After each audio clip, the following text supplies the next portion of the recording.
Folks, on Rethink Real Estate today is a little bit of a contentious topic. I'm having a bit of a rant here, but it's the bullshit theory of marketing and how I just see it completely torment the real estate community because of the reaction they get from their clients when they're overpromising marketing with not setting the expectation up front of where and how it's going to be exposed. Hope this helps. Welcome to Rethink Real Estate. My name is Ben Brady, and this is a real estate podcast aimed to deliver sales strategies, marketing tips, and business insights from industry experts and myself to build a listing-focused business for the future. Let's get into it. This could be a too simple episode for Rethink Real Estate, but I just need to put it out there immediately, is that I am so tired of the real estate community telling people or listing agents telling their sellers that they market a property. I think that it's just creates incredible resentment later if the property hasn't sold. One of the constant questions that I get that frustrates the hell out of me is that, what do you guys do to market the property different? The answer is nothing different. Don't get me wrong, we can make up these situations and we can do these certain things that make sellers feel better about the moments. But realistically, you've got to stop overselling the marketing element of what you do as an agent.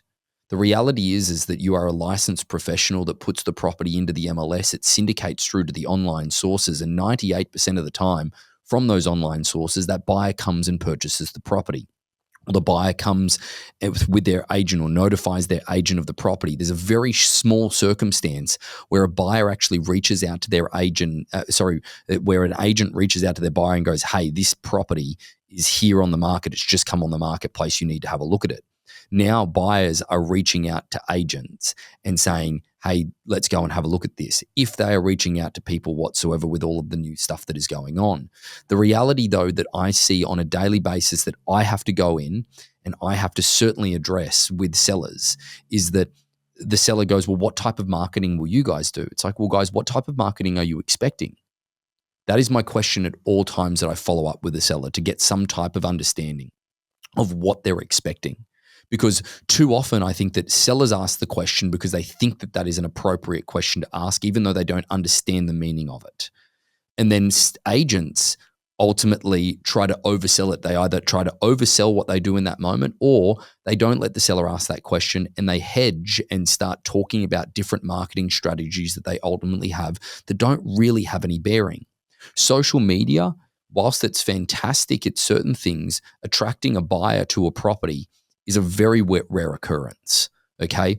It is a great process of elimination for your sellers that you can show them that they've had 3,000 impressions on your social media ad, but whether or not it's quantified to actually somebody coming through the property and then even further so putting an offer in or buying that property, I would say is in the very, very, very, very small point whatever percentages, okay?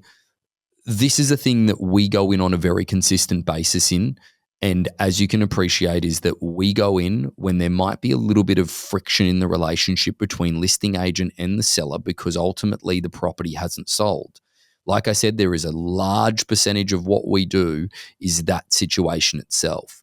And in those moments, you can tell that there's some tension because the agent either overpromised and underdelivered in the very beginning, or the seller's expectations are just completely out of line with the marketplace. And I have to be honest, is most of the time, is that it's from overselling the marketing element. So we've got to stop doing that. I think that as an industry, if we actually lean into the discomfort of, well, what does marketing actually mean? Marketing actually means process of elimination of everybody being able to see the property in today's marketplace. And 98% of all transactions have happened from a buyer seeing it from one of the online portals that the property gets pushed to from the MLS, okay? So that is a Zillow, a Redfin, a Realtor.com, a Trulia, a whatever it may be, Homes.com. If you're in New York, in Manhattan, it's Street Easy. And that is the public portal where most people will see the property and therefore will ask questions at that point. Now, don't get me wrong. There are other added elements that you can send through to a database that might locally understand it, but that is a buyer that isn't currently looking in today's marketplace and probably isn't ready to execute. And that is fine if we're creating a marketplace, but at particular price points, that is where that works, where people have the flexibility of getting something done really quickly. But there's also the other element of this is that what external sources do we go through?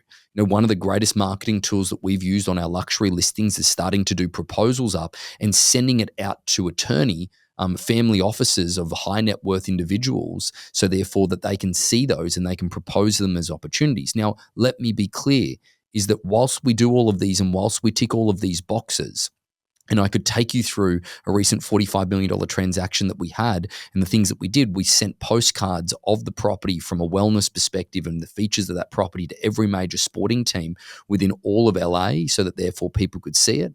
And, agency companies and all this stuff. Not one thing came from it. Not one thing came from it. The 4 people that we had interested in a property at this absolute rarefied air, all 4 of them saw it on Zillow and called their agent because I asked. And I made sure that I asked, so that therefore I can debunk and prove this differently. The bullshit that you hear from $1 million listing agents and whatever it may be to say, our marketing and our network is broad and da-da-da-da. Sure, there might be an opportunity that through networking and through calling that you get the timing unbelievably right and you jag somebody that might not have been looking in that area.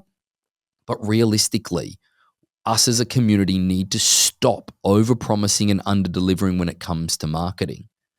The agents that are involved with the auction process, how does the auction process market better? It markets it in all the exact same places that you're already marketing the property as a traditional listing, but we get over 1,000% more exposure in all of those portals that you are in, because of the pricing strategy, because of the word auction, and because of a set date that people have to make decisions by. Don't get me wrong, there's the full disclosure that once they venture into the property or once they see it, that they feel more comfortable with it. But that is all once they get there.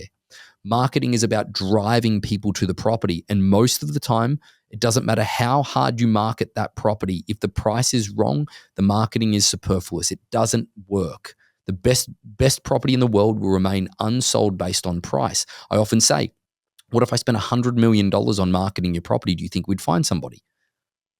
Well, yes, I do. Not if we've got the wrong price on the property. So that is where marketing efforts when it comes to auction are greater exposed. Because again, we don't have to worry about the pricing element because we know that it's a bidding to start from that is far lower than market value and it looks like incredible value. We know there's a set date, okay? But all in all, getting away from the point is that most of the time the friction that I see in every seller relationship with an agent is when that agent is overpromised and underdelivered, whether it be price. But I have to admit, price is an easy thing to recover from because, Mr. and Mrs. Seller, I am guilty of trying to get you too much. That is how that comes across. If you handle it appropriately and you deal with it head on, it is a far easier thing to overcome than the promise of, hey, we're going to market the property. What does that even mean? A drone video. What's the use of a drone video if no one sees it? Photos. What's the use of photos if no one clicks on it because the price is wrong? Okay, we're going to send it out to a certain network or a high net worth individual database, which is bullshit, by the way. Okay, all of that stuff. What's it matter if ultimately the price is wrong? We're going to go through an intense social media campaign where you're targeting certain individuals at certain value. You can't do that anymore. You can only do it via area. Okay, all of this stuff outside of an individual that has an extensive database of people that they've created and cultivated over years, okay, is just things that are setting you up to fail later and are provoking aggravation in the relationship with the sellers. Be upfront. Mr. and Mrs. Seller, marketing is also known as peace of mind. So how can I provide you with the most amount of peace of mind that your property has been seen by everybody in the marketplace is by ensuring that the price is correct and there's a deadline, and ultimately there is the fear of loss. If you were to sum up what we were to do when it comes to marketing, it's to create a fear of loss. So therefore, it provokes an emotion to come either through your property or make an offer on your property at that moment. Marketing is a dirty word. The most feared question in all of real estate is not how much is your fee? It is how will you market my property? Because we know the real answer. So start giving it to them and start hiding out in the open and stop insulting the intelligence of the people that you work with. Thanks, everybody. So about 75% of our audience hasn't liked, followed, or subscribed to our podcast. It would mean the world to us, and it would help this podcast more than you know to expand our reach if you were to like, follow, or subscribe on any of the platforms that you're watching or listening on. Thanks again.